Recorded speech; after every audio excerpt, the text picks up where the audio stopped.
এনার্জিতে এখন হাহাকার। তেল আছে শুধু সংসদে, বাংলাদেশে নাই। সংসদে যখন ইনকামবেন্ট মিনিস্টার কোনো বিবৃতি দেন অথবা সরকারি দলের ট্রেজারি বেঞ্চ থেকে কেউ কথা বলে, তখন মনে হয় যে তেলের উপর বাংলাদেশ ভাসছে। শুধু কিছু অসৎ চুরচুট্টা মানুষের কারণে আমরা সমস্যায় পড়ে গেছি। এবং এটাও বলা হয় যে আগের থেকে তেলের যে স্বাভাবিক চাহিদা ছিল, ইরান ভার্সাস ইসরায়েলের এই যুদ্ধ বাতার পরে এখন এই চাহিদা অনেকে বাড়াই দিচ্ছে। আচ্ছা, ভালো কথা, তো চাহিদাটা পূরণ করবে কখন? যাওয়া আসা আপনারাও করেন, আমরাও করি।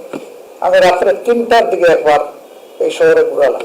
ভাবলাম যে দিনের বেলা উঠে এই কিউ গুলা হয়, গাড়ি ঘোড়া, মোটর বাইক, এগুলা দেখি রাতের দৃশ্যটা কিসের সাথে কি দেখি সেম সিমিলার। ওখানে শুধু মোটরসাইকেল একটু কম দেখলাম, কিন্তু গাড়ির কোনো অভাব দেখলাম না। কিলোমিটার্স আফটার কিলোমিটার্স একের পিছনে আরেকজন লাইন দিয়ে দাঁড়ায় আছে, স্টিল ওইগুলো মুভ করছে না। কার এমন গরজ লেগেছে 5 ঘন্টা 7 ঘন্টা 8 ঘন্টা কিউতে দাঁড়াইলে এখান থেকে বাড়তি তেল নেবে?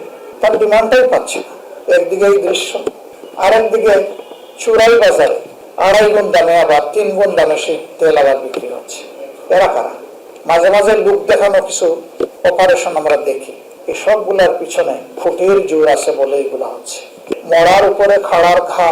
বাইরে থেকে 3 গুণ 2.5 গুণ দামে যে তেল কিনতেছেন, টাকা তো যাচ্ছেই পকেট থেকে। বাড়তি ওই তেলের সাথে বেজাল কি মিশিয়ে বিক্রি করতেছে তাকে জানে।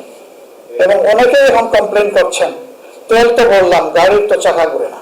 একদিকে মানুষের পকেট কাটা হচ্ছে, আরেকদিকে এই মানুষগুলোর সম্বলগুলোকেও ধ্বংস করে ফেলা হচ্ছে।